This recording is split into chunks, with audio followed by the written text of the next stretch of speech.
เจ็บมาแล้วเกือบตายมาแล้วครั้งหนึ่งพอหักอันสุดซึ้งดึงใจเอาไว้กับมันเริ่มต้นด้วยความหวานบอกหากันทุกวันเป็นคนที่สำคัญจะหักกันส่วนนิรันดรแต่แล้วความหวานก็เหลือเพียงซา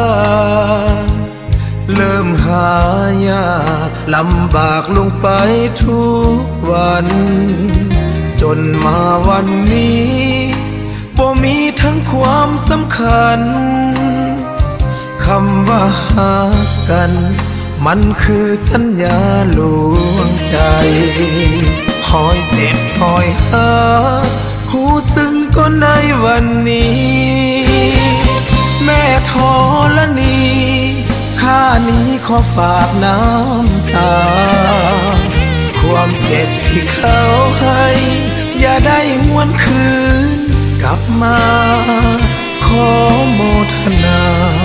เป็นทานสาบานเอาไว้ปิดก๊อกหัวใจ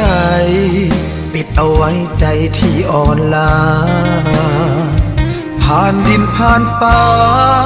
ผ่านเวลาผ่านความคมคืนคนตายที่ยังหายใจเจ็บเพียงใดก็จะทนฝืน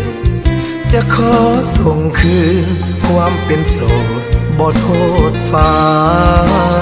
ดิน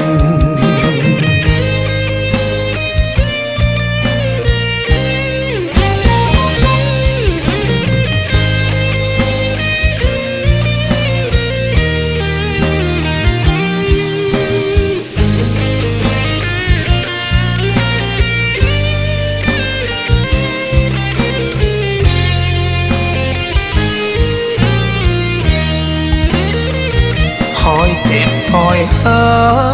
หูซึ้งก็ในวันนี้แม่ธรณีข้านี้ขอฝากน้ำตาความเจ็บที่เขาให้อย่าได้หวนคืนกลับมาขอโมทนาเป็นทานสาบานเอาไว้ปิดก๊อกหัวใจปิดเอาไว้ใจที่อ่อนล้าผ่านดินผ่านฟ้าผ่านเวลาผ่านความคมคืนคนตายที่ยังหายใจเจ็บเพียงใดก็จะทนฝืนจะขอส่งคืนความเป็นโสดบ่โทษฟ้าดิน